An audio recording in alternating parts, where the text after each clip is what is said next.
मुख्यमंत्री नवीन पट्टनायक धन्यवाद देवाई आपंकर केते पैसा थिला मुख्यमंत्री आपंकर केते पैसा बढ़ेले टिके से विषय आपने कहबे आपण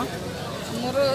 क्षीर थिला 4.0 फैट और 8.5 एसएन थिला 26 टंका 10 पैसा आमको गत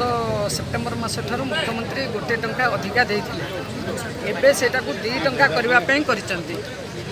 2 टंका करबा पई करिसंती तेणु आमे 3 लाख चाषी परिवार इथे ओमफेड सांगे बांधी रहीचु दीर्घ दिन है तेणु 3 लाख चाषी परिवार इथे उपकृत हवा सहित आउ अधिका चाषी इथे सामिल हेबे जो माने ओमफेड सांगे सामिल नाहंती से माने सामिल हेबे जेहेतु ठीक रे मूल्य पाइबे एटा हैला गोटे बड़ कथा। द्वितीय कथा मुख्यमंत्री तंकर जो गुहाल कि कालिया योजना रे करूचंती नाममात्र चाषी सिथेरे भी बहुत चाषी उपकृत हेबे। आमर ओडिशा रे थिबा पुराना प्लांट को नूतनकरण करने कि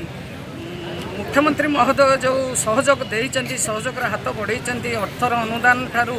जमी 51 एकर देइचंती सेथिपई आउ 2 वर्ष गले ओमफेड गोटे जो ऑटोनोमस प्लांट होउची ओमफेड खूब आगो को जाई परिबो आउ क्षीर बहुत बढ़िबो जोटा आमे बळका समय रे क्षीर को प्रोसेसिंग करने आम पाखे सुविधा नहीं आमे पदा राष्ट्र को पठाऊँ आ ओमफेड लॉस होउची जो पैसाटा कि लाभ हेले चाषी पाक जाता जापारूनी सेटा जदि आम पाखे पाउडर हम तेणु बहुत आमर सेव हो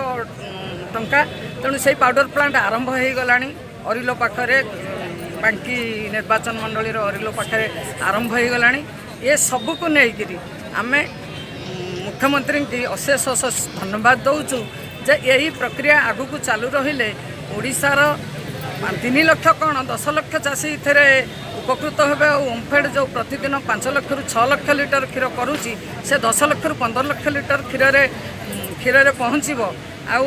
ओडिशार अगणित गोपालक दुग्धर उचित मूल्य पाई आगु को दुग्ध को एक व्यवसाय कृषि भित्तिक व्यवसाय परिणत करने करेंगे जेतबेले समस्त राज्य चिंता करुँच गोपालन को कृषिर मान्यता दबा किंतु आम मुख्यमंत्री ता पूर्व या कृषिर मान्यता देइचंती एथिपई आम 3 लाख चाषी परिवार तरफ और अन्य जतक गोपालक अच्छा समस्त तरफ मुख्यमंत्री के अशेष अशेष धन्यवाद दूँ। सरोजिनी मिश्र ओमफेडर अध्यक्ष।